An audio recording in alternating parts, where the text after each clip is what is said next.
You're listening to All Things Video, the podcast dedicated to uncovering the past and charting the future of the online video ecosystem.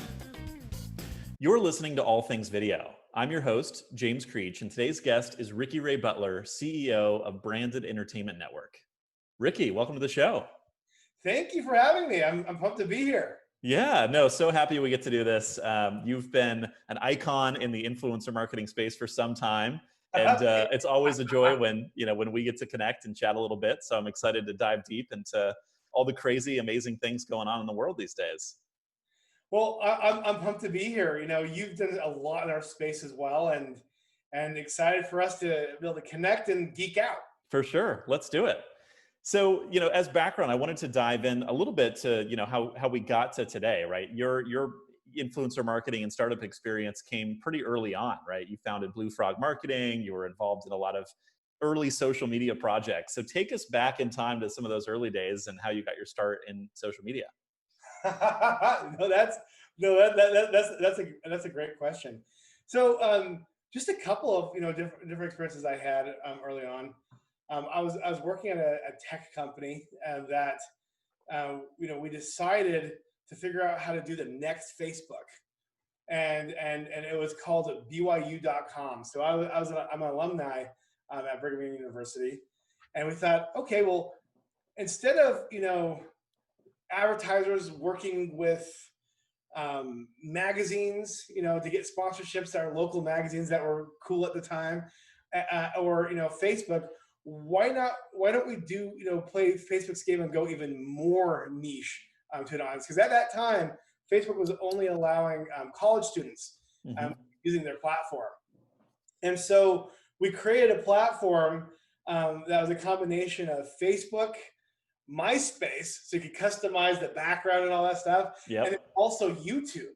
And it's very early days of YouTube, and none of the other social platforms had anything with video on it. And so we thought, okay, well, how do we just combine everything and just make it extremely specialized and local?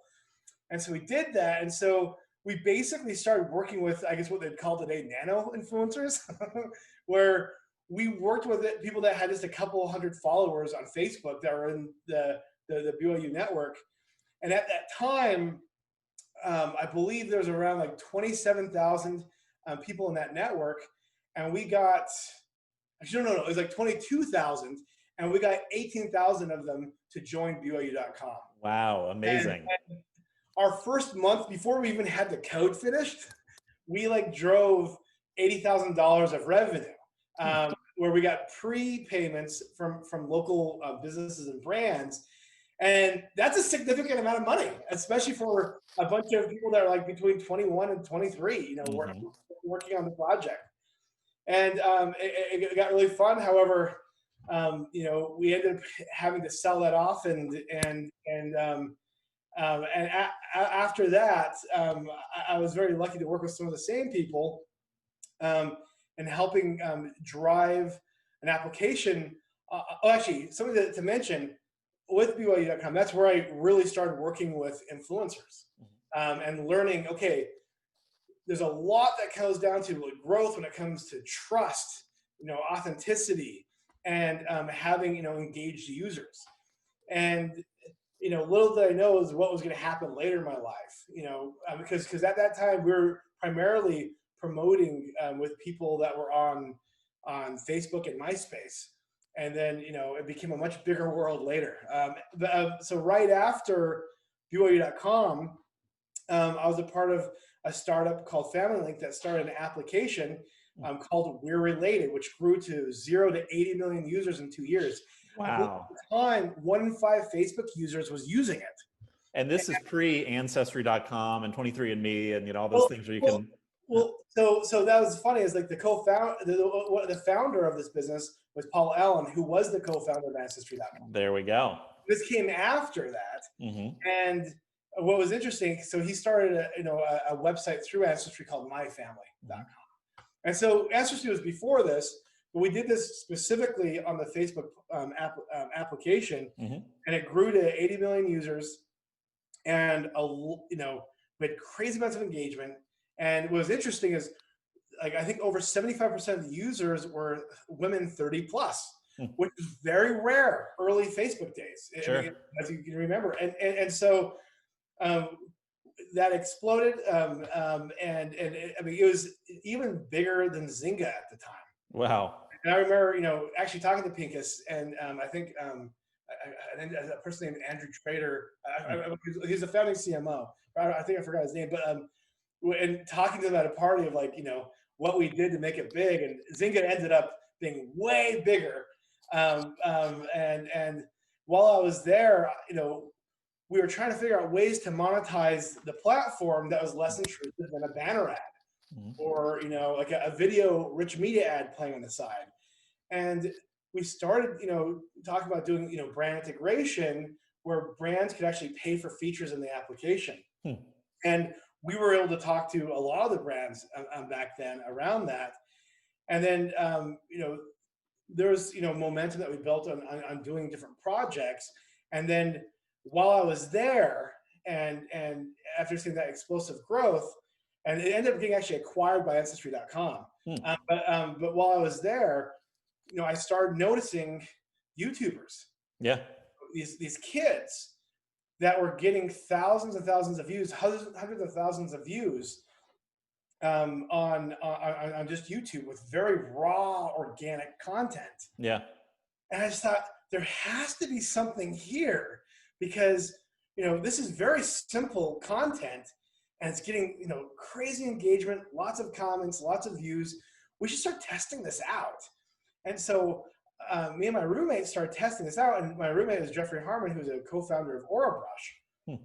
And I don't know if you remember the AuraBrush videos back in the day on YouTube, but oh yeah, basically created the first digital infomercial that ended up driving tens of millions of dollars for a tongue scraper. Yeah, and some of the first viral branded content on the platform. Well, people called it viral. Uh-huh. The truth is they had all the science down. They knew every dollar they spent, how many dollars it'd make in return. Wow. They were one of the first people to ever start doing pre-rolls, and were a big part of the decisions and the strategy around TrueView, because they were getting so much inventory. Well, so we tested a couple different creators, both with AuraBrush and a couple other startups, and saw that we could crash the website, or we spend maybe $1,000 in someone, and they end up making $40,000 in 24 hours. And so I learned really quickly that I needed to focus all my time on starting a company and growing it. And so with a couple of friends, I co-founded Plaid Social Labs. I ended up buying them both out within the first couple of years. Yeah. A different vision, and it just exploded. Over 100% every year. Amazing. Yeah. And had you always considered yourself an entrepreneur? I mean, you're involved in these startups, then you go on, you found Plaid Social Labs. Was it just a natural instinct? Yeah, but one of the, because I was, definitely, I have a lot more influence, on my own startup, like this one. But it was just one of those things where there was an opportunity. We could see that not only was there a lot of engagement around these content creators and around these influencers, but there was something changing in media. We just feel that this was going to be the future of television. And today, it's bigger. Sure.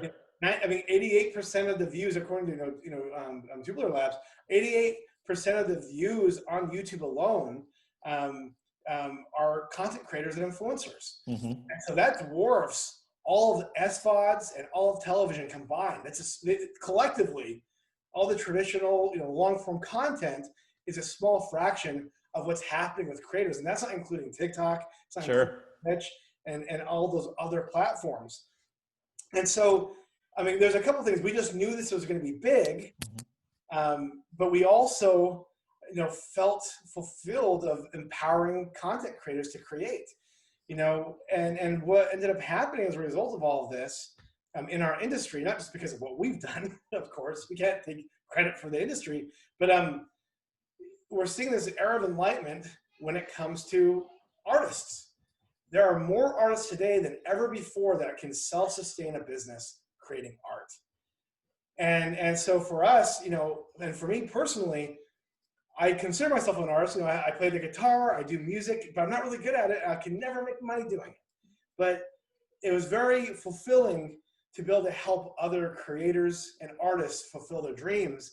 And that's been something that we've just really focused on as a company. And as we continue to grow and go to new heights and new peaks of what we can accomplish, our goal is to always be creator centered and doing what we can to empower artists to create more art. Yeah, that's incredible. That is really the most amazing thing about this industry, is that, these influencers, these artists can make a living doing what they love, right? And that's not just through the ad monetization available through the platforms. It's sponsorships, it's, things like Patreon, it's merchandise, it's all these ways that they can now build an audience direct with their fans and then monetize the content they create. No, absolutely. And cool. I think we're just seeing the very beginning of it. We used to always say it's the wild, wild west, but we're seeing all this decentralization of content, and I think it's just going to kind of become even more and more decentralized, both with Hollywood and with long form content, as well as with creators. I think there's going to be more platforms that are going to be on the rise, and it's just going to be a lot of fun. For sure. Let's talk about that. One of the things I was looking at this week is Pinterest, right? Pinterest stock is up 4x since the beginning of the year, which is wild. They've been experimenting much more with video. They've been working with a lot of the big entertainment studios. I mean, they're on fire, right? Snapchat had a big year. They have kind of had a bit of an identity crisis for a long time. Are they a messaging service? Are they, an AR company? Are they a creator first kind of content company? And, they launch the public profiles, they're showing follower counts. Snapchat seems to be very much getting into the game. So are there other platforms you're keeping your eye on, or other platforms that you're watching? Yeah, Snap is one that's, still there and still making it happen. And there's a lot of opportunity. I think they've been overlooked quite a bit because of the rise of TikTok and of course Instagram stories. But there's still a very relevant platform with a lot of relevant creators that prefer uploading there. And then you have Pinterest as well. Pinterest was one platform that was the hardest for me to understand because I don't know what it is. But when I go into that platform, I get lost really quickly. I've gotten pretty good at navigating it so I can find my wife's profile and figure out like what she's pinned and what she likes so I can surprise her in a good way.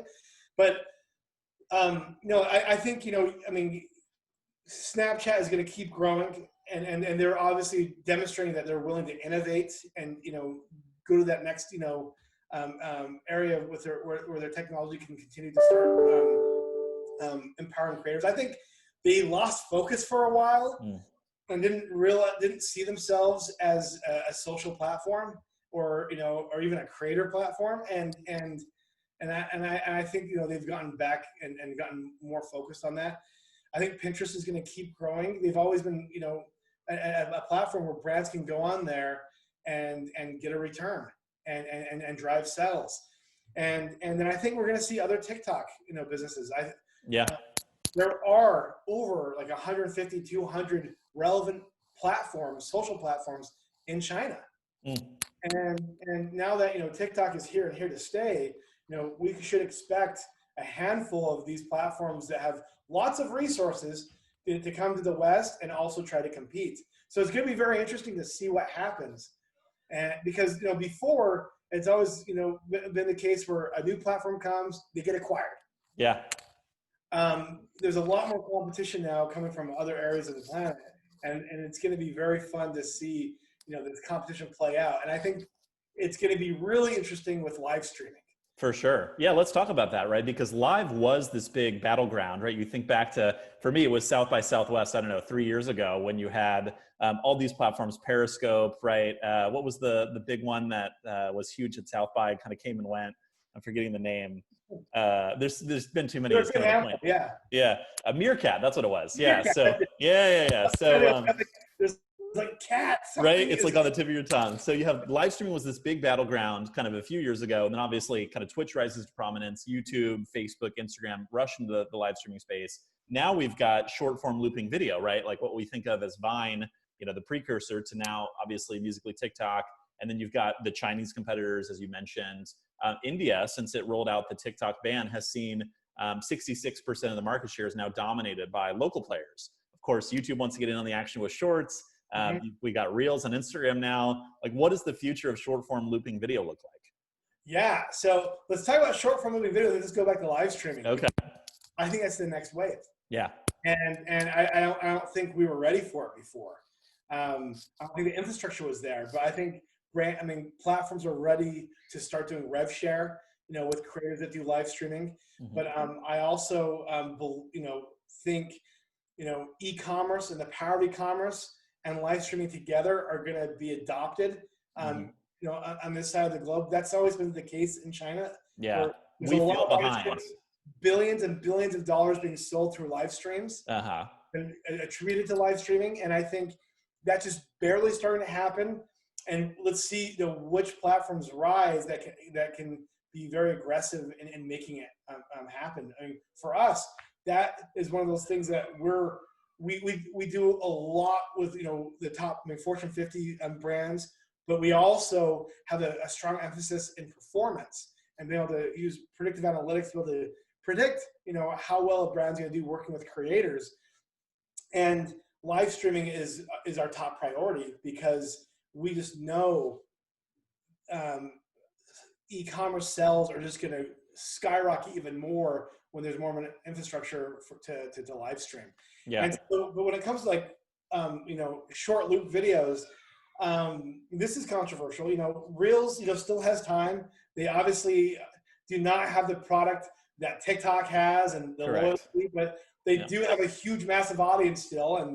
And there's probably, a group there's a lot of people using Instagram that aren't using on TikTok that will probably benefit from Reels.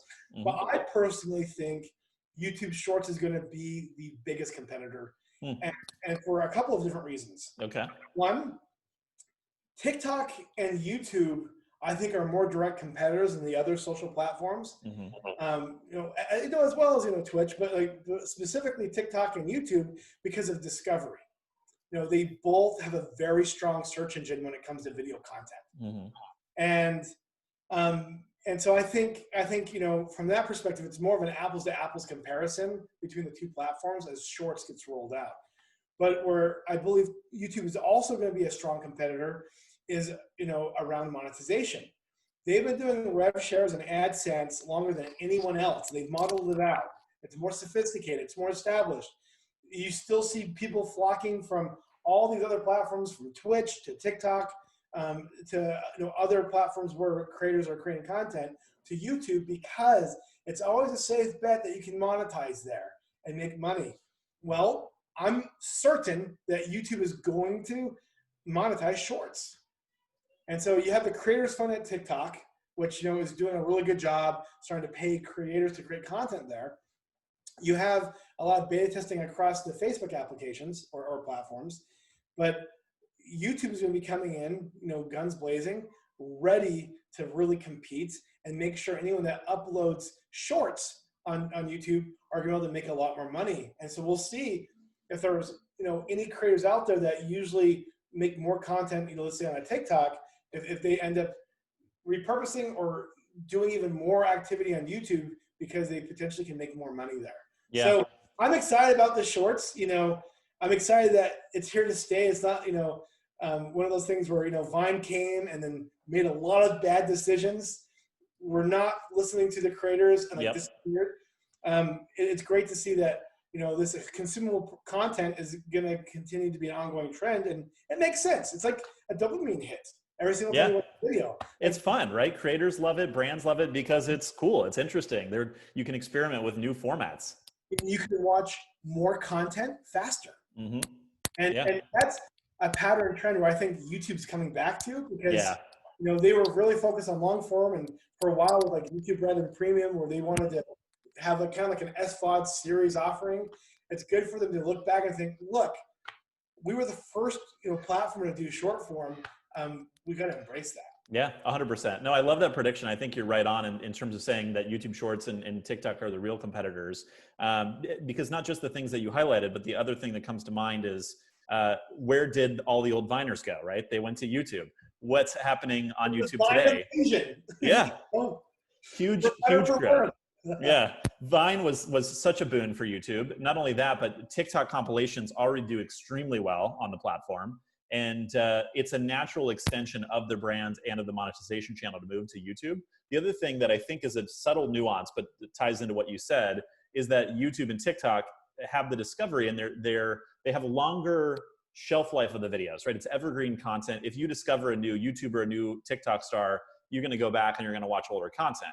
What Facebook and Instagram have emphasized more is the temporal, quick experiences, news, politics, sports, right? Where, it doesn't have as long of a shelf life because they're not prioritizing, a channel where you can go back and see archival content. You're seeing what's in the feed. I'm browsing, I'm seeing a story, but that's going to expire. It's not engineered to say, hey, here's long-term engagement, here's long-term value for your content. Yeah, well, it'll be interesting. And I think this is where it'll be interesting what changes Instagram or Facebook make when it comes to live streaming, because it's going to be easier, for brands as well as creators to have live streams that are selling product instantly.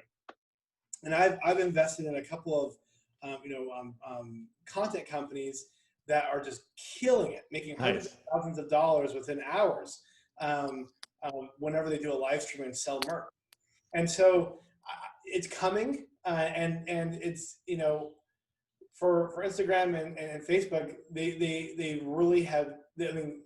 Facebook just needs to make it a priority to link e-commerce and live streaming,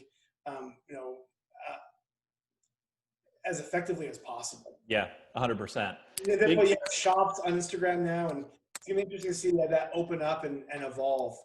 But I think it's gonna be more live streaming. Yeah, and drive more social commerce, as you mentioned, for sure. Some of the biggest news this week, right, coming out of Facebook is the DOJ lawsuit, right, threatening their acquisitions of Instagram and WhatsApp, and causing some turbulence there. So, what's your read? What do you predict for the future of Facebook? I think Facebook's going to be fine. They'll, we'll see what happens, but it'll be interesting to also see what happens, to competitors. I mean, I think both Google and Facebook are dealing with their own, lawsuits, and if anything, it's just bringing more awareness to our industry, and we'll see, if there's any positive impacts or negative impacts as a result of it. Yeah, no, I hear you. It's really early to call, but as someone, who's worked really closely with Facebook and Instagram over the past several years, it does seem like the legal precedent in this case is on Google's side in their case against DOJ. Similarly with Facebook, it's really hard to say, okay, a former administration greenlit these acquisitions and now we want to go back and say, hey, you got to sell them off.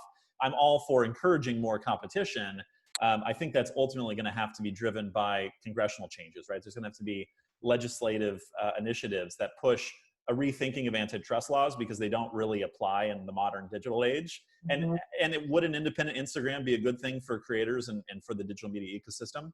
Probably, right? The centralization of ad spending among 2 or 3 major players is concerning. And honestly, again, having worked with the Facebook APIs in a deep way, they've really made it difficult to access Instagram information, right? Even things as subtle as the fact that you have to have a linked Facebook page to authorize an Instagram account just seems ridiculous at this point. So, well, it'll be interesting. I'm with you. Like, in my opinion, wherever we can get the fastest, competition, and I mean, the more competition we have, I think the better it is for our industry. Yeah.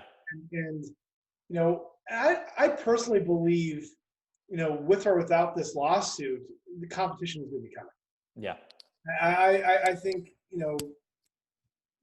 as a society, we now crave even more content, and we're, whether it's on a platform or if it's like more of a micro, platform that, more niche to your taste, I think we're going to be seeing a lot of new patterns as a result of all of this. And yeah, it'll be interesting to see. I think there's going to be even more controversy that we're not even thinking of. That's going to be a part of the courts in the future. Oh yeah, a lot more to come for sure. But let's talk a little bit more about what you're focused on today, right? Obviously, Plaid Social, the business you founded, right, was acquired by Branded Entertainment Network back in 2015, and you've served as the CEO and really kind of led that company into the modern age of digital media and influencer marketing. So, talk to us about, obviously, you guys are big investors in machine learning and artificial intelligence as a way to inform really smart decisions when it comes to influencer projects. How has your thinking evolved on that over the years, and what does it look like today? Yeah, no, it's very interesting. So we talked about this, era of the artist. There's more artists than ever before, and we're seeing all this decentralized content. I mean, I remember being able to count back in the day, 10 people, on both hands, be able to count how many people had, 1 million subscribers plus. And today, I can't count. There's literally millions of content creators out there. And so because of the decentralization, it creates a lot of new opportunities. And so I think there's two things. You have the decentralization of content, and that can be very confusing for brands to monitor or to prioritize what's out there. And then, you have ad exhaustion. 86% of Americans skip ads, both digitally and, through, commercials. 47% of the globe use an ad blocking technology. And so as a result of this decentralization, as well as the ad exhaustion, we believe that the future of, advertising and marketing, a big part of it will be inside the content rather than outside the content. Why? Well, when working with creators, with an AI optimized campaign that we run, we average between 5 and 15% click-through rate. On YouTube, we average between a 1 and 3% click-through rate. So having an advertising background, especially when it comes to display ads and pre-roll ads, you are a marketing genius if you could ever pull off a 0.5% click-through rate. That's right. So you're getting metrics that are much more effective and have a lot of impact, because you have all this content with their own communities that are loyal, trusting, engaged, and that right there is just naturally going to have more impact. And so with all the decentralization, there's opportunity to be able to scale big inside the content. And so in order to do this, you can't do it as just a human. I mean, it's impossible for you and I, James, to process. Okay, what content's out there? What are the correlations and similarities? And let's pick up the phone and start working with people. And that's what the majority of the industry is doing. And so what we've done is we've invested tens of millions of dollars in our technology, where we look at all the decentralization out there. We have AI that's literally looking at and monitoring all the content opportunities, and then based on data, conversion data and other forms of performance data, look at all the opportunities and figure out, okay, what opportunities are going to be the most successful based on what the brand wants to accomplish. And so as a result of that, we have technology that can really scale and help brands see what's happening and then how to approach it. But then you also avoid all the ad blocking technology out there. And it comes down to just having the right data-driven systems and processes. So when the brands are involved, they're empowering the content rather than disturbing or distracting from it. But then, this is something that's also being applied, on the product placement side of the business. So we are the world's biggest influencer, marketing company, and then we also own the biggest product placement business in the world. And we're actually in 95% of the content across Netflix, Amazon, and Hulu, and all the major SVOD platforms. And so we're seeing a decentralization happening in Hollywood. We're obviously seeing it here in the influencer space. And so we have taken the initiative to invent technology to be able to look at all the content out there and be able to organize it and then prioritize it as well when it comes to driving awareness or sales. Yeah, it's amazing, right? I mean, we all grew up in an era of ad fatigue, right? And we can see that influencer marketing works because the organic placements and the trust that a fan builds with this influencer, you know, it's like, you know, it's like a friend, or it's someone whose opinion you would rely on to make an informed buying decision. And, you know, now that we have so many platforms, so much data, so, you know, the scale of these influence campaigns is massive that, you know, similar to you, right? We've invested in technology because that's the only way to approach it. You have to have really in-depth analysis and reporting and real-time analytics so you can optimize campaign performance. Yeah. And, you know, one thing that, you know, that comes out of all of this that we all end up realizing is, I mean, are we always looking at the right data? So, you know, you have structured data and you have unstructured data. You know, 90% of marketers are only looking, I think it's like 80 to 90% of marketers are only looking at the structured data. So this is the data that you fit into a spreadsheet, views, clicks, et cetera, or, you know, data points that you get publicly from a platform, but it all fits into a spreadsheet. Unstructured data is really the science and the data behind the creative, you know, the video, the audio, the imaging. And one thing, you know, we've learned when driving sales and predicting actual, you know, revenue on behalf of a client, it's the unstructured data that moves that needle forward. And specifically audio is what has made the biggest difference in being able to make sales predictions. And so the reason why this is important is, you know, how many brands out there or agencies out there are looking at the unstructured data? 90% of the data out there is unstructured, especially with this world of decentralized content. And looking at the structured data, which almost everyone's doing, of course, doing that, yeah, it only gives you 10% of the picture. And that's why, you know, people get worried with the words AI or deep learning, but the truth is you have to leverage, you know, new technology that can really help you interpret, you know, the data out there that we find is the most important, and that's the unstructured data.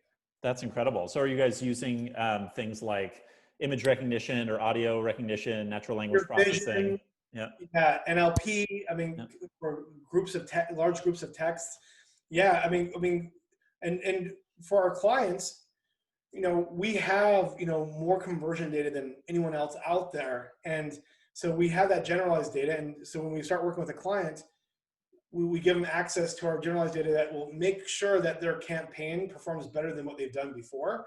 But then from there, we customize it and we make it so we create literally a deep learning neural network or an algorithm specifically for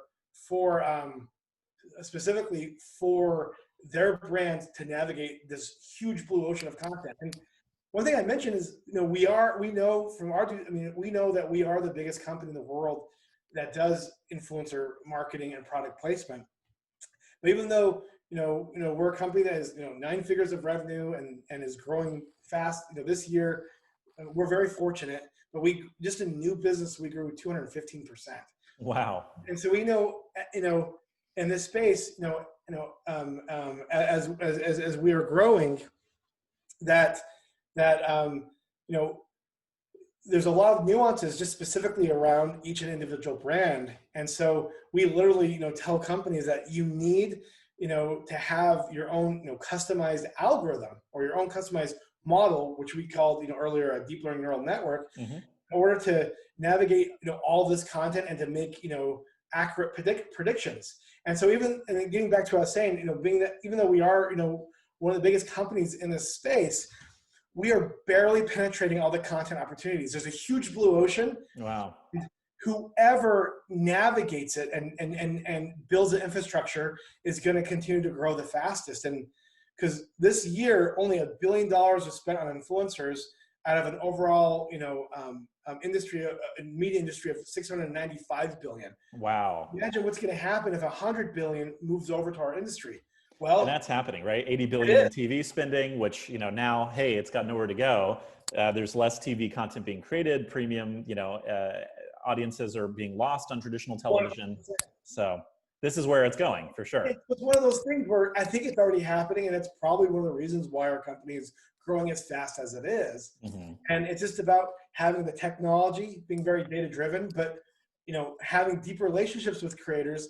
But one of the most important things is having data driven systems and processes that, work with your technology, your AI, as well as, with the influencers that you're working with. Yeah. Now, I've been doing all this talking, and you're a great interviewer. I'm probably saying too much information.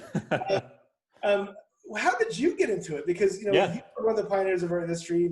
Sure. Creating Paladin, which is such a strong platform out there. Yeah, no, thanks. So I started my career in ad tech, and parallels to your story, right? I was running, I was running campaigns to help brands and their media agency partners promote content on YouTube before the TrueView ad unit existed, right? It was all about, back in the day, how do you get on the trending pages? How do you work with influencers to drive really cool, branded content?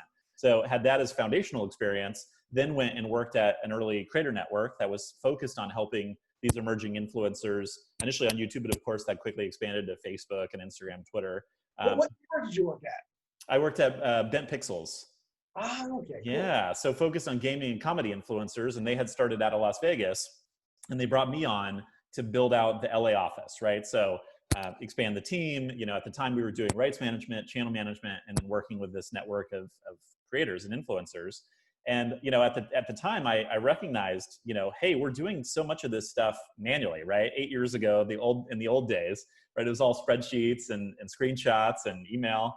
And so, I started just meeting everyone I could in the industry and saying, are you guys struggling with the same stuff? Like, how do you solve for this? And just kept hearing the same things over and over again. Either, we're trying to build some stuff internally, or we do it manually, or we're trying to adapt existing products which aren't really suited to this. Like, we're trying to use Salesforce over here and, this piece over there, and it just doesn't really make sense. And so we had been building some internal software at Pixels, and that was kind of the thing to me that just indicated, like, there's a need here, right? Not only us, but everyone else is banging their head against the same wall. So I teamed up with 2 partners, and we launched Paladin about 4.5 years ago at this point, with the mandate specifically of, let's revolutionize this. Let's build the picks and shovels for this industry, which is emerging and exploding. People need reliable solutions for influencer campaigns. That is awesome. I mean, that is so exciting. It's one of those things where, with this new opportunity that's happening in entertainment, with creators and influencers, it's amazing the economy it builds. 100%. And I love the thing that you touched on, which is that, it's a global phenomenon, right? It's so easy for us to think about what's happening in the US and the big major US platforms, but there's so many incredible things happening in India, China, Southeast Asia, LATAM, right? And for us, like, that was a big thing for us when we started the business is, we recognize that this is a worldwide movement. And so, we have offices not just here in the States, but in Europe and Asia. We have customers now in over 30 countries across 6 continents. And it's incredible to see the nuances, right? That, Twitter is such a massive platform in Japan, and you've got Line in Korea, and all these emerging platforms or localized platforms, VK in Russia, right? All the kind of nuances about how each market responds to social media and the landscape that evolves as a result. Yeah, absolutely. And it'll be interesting to see if there's even more competitors, that come from, just random different countries. Yeah. And that end up, kind of like VK in Russia, very, specialized and catered to that local market or country. Definitely. So yeah, it's amazing, how much can expand and how much growth can happen as a result of this. And, we, as a company are just super excited, to continue to go down this path of figuring out, okay, how can we empower the artist to be able to do more of what they love? And so, with product placement or with influencer marketing, it's about having brands, artists, and audiences reaching a consensus and making sure the brand knows their role, the creator knows their role. And when those two reach a consensus, we actually call this the consensus triangle. The audience, and our data shows us, the audience ends up being happy that the brand has empowered the content, that disturbed it. And that's something that's going to happen for this to continue to scale and become an economy for integration. For sure. Another area where we've been very focused, is finding other ways to empower content creators. And, we've talked about this, one of the reasons why we acquired TubeBuddy. Yeah, let's talk more about that, right? TubeBuddy, this incredible tool for helping YouTube creators understand their content performance and do optimization and do deep keyword research, right? Incredible team behind the product that built it over years, careful need finding and listening to YouTube talent. Yeah. Yeah. So tell us a little bit more about how that acquisition came together and what your plans are for the future with TubeBuddy. Well, so we talked about how we've done a lot with making predictions with AI, and being able to see how healthy audiences are, or what's the bot percentage of an audience, or engagement around content. But as we were making these breakthroughs with AI, we've had a variety of creators coming to us saying, "Hey, this is cool that you're making these these algorithms for brands and to be able to make very accurate predictions for them, but why aren't you doing this for the creators?" And one creator specifically, Preston Plays, asked me this on the spot at Vid Summit, and I believe that was last year, so in 2019. Yeah. And we thought more and more about that. Ever since we've evolved into an AI company, we've always discussed how can we do this that's even more empowering to creators. And the answer was, acquiring TubeBuddy, which is one of the biggest communities of creators outside of the platforms. And our goal is to empower and enhance, not to change the product offerings. And because there's a lot of features that are just loved and enjoyed by content creators, and it helps them channel manage as well as be more data driven in the content that they upload. And so, where we saw an opportunity is, being able to leverage our AI technology and our data to be able to help these creators better predict views, better, predict performance, help enhance the A/B testing that happens, on the platform, but also extend other, areas of opportunity. For example, it'd be wonderful if one day we could help creators predict sales on their merch stores. And so, those are areas where we're really good at driving sales through video and through influencers. Well, why not take that power and make it so that influencers can, treat themselves and get better at building other revenue channels? And so, we saw a lot of opportunity there. And really what it comes down to is what gets us out of bed in the morning is that we know that we are empowering artists to create more art. And art is a beautiful thing because it's what preserves history. It's what preserves culture, and it's what we learn from. And so us being involved in this world of content and of art, and to be able to empower more artists to self-sustain and to make more money and to build their careers, we feel like is a huge contribution to the globe and society. And so TubeBuddy was a place where we can help creators become even more data-driven, understand how they can see even more success, and then also how to diversify their revenue streams. That's amazing. And it comes back to that consensus triangle that you mentioned, right? You're already empowering these advertisers with AI intelligence, and then you're over here now supporting creators in the mission to create, amazing content, and then bringing the two together into a perfect blend of, organic influencer initiatives. Yeah, it's amazing. You said it better than I could. I don't know about that. Well, Ricky, what else do you foresee in the future? What's coming next? If you had to make, say, 3 predictions for next year, what can we expect?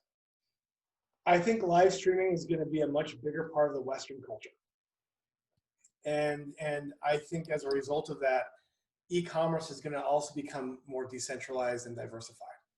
And I mean, you have like Douyin, which is a sister company to TikTok. Mm-hmm. There's billions of dollars being made every year on, live streams, through sales. And I think we're going to see more of that. We're going to see creators more empowered than ever before. Look at what happened with Dave Chappelle, or what happened with Ninja even, or other creators. But Dave Chappelle wasn't happy with a deal that happened between Viacom, at CBS and Netflix, mm-hmm. Where they were streaming the Dave Chappelle show, where he didn't feel, hindsight, that he got the best deal and he wasn't making money from it. And he just went to Netflix and said, "I know that you spent all this money, but I feel bad. I'd appreciate it if you just take this content down." Mm-hmm. What did Netflix do? They took it down. And I think some companies or experts in the industry will kind of like scratch their head, like, why did they do that? Well, Dave Chappelle is driving probably millions and millions of dollars for Netflix. Yep. Not only that, and they want to maintain a reputation of being a creator-friendly environment so they can attract the best talent, not just writers and directors and producers, but anyone who wants a creative future on Netflix. 100%. Yep. And they also see a vision of, well, why don't we just create a new Dave Chappelle type show? Yeah. By empowering. And so I think, we're going to see in the future that, there's going to be more competition across these platforms. There's going to be more Netflixes. There's going to be more Amazon Primes. There's going to be more YouTubes. There's going to be more TikToks. Mm-hmm. And they're all going to come to the realization that what makes them valuable isn't just having billions of users, not just having billions of dollars from brands. It's about having a place that is safe for the content creator to do what they're best at. And it's going to make it so, there's going to be a lot more competition on getting the best content creators to be working with their platform. And it's going to make it so content is going to flourish even more, become even more diversified, and it's going to make it so,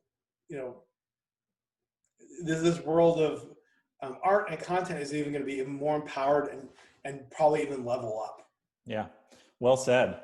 What does the future hold for Ben in that new reality? The more diversity, the more content, or the more platforms that are out there is good for us. Yeah. And so we stick to making sure that we can empower creators and a diverse group of creators. When it comes to different backgrounds or different countries or different beliefs, to be able to have a very inclusive approach of empowering all the different creators and diverse creators that are out there to make more art, but also to invent the technology for both the creators and for the brands to be able to navigate this wild, wild west of decentralized content. I love that. Yeah. And Ricky, one of my favorite questions to ask everyone who comes on the show is, thinking about the opportunity, all the white space that's out there. If you were to start a new business in the digital media space today, what would you do? I would probably do the exact same thing.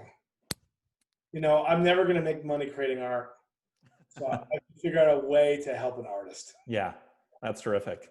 No, it's what it's all about, right? Is fundamentally democratizing access to these tools, to these environments where artists and creators can now remove these barriers, build an audience, monetize that audience, connect and create great work is what it's all about. Well, so it's one of those things where, it's interesting because, I went from owning 100% of a business to selling it, and now I'm running another business. I'm not the sole owner of this business like I was before, but I've never been happier. I'm just so excited, proud, overwhelmed, humbled, to be able to be a part of this industry and to see it grow like it has. Yeah, because the true success is measured by impact, not by some sort of financial result. Yeah. Yeah, and so it's one of those things where I remember thinking as a kid growing up, okay, what do I want to be? Okay, do I want to play in the NFL? Do I want to be on WCW? Do I want to be a rock star? Mm-hmm.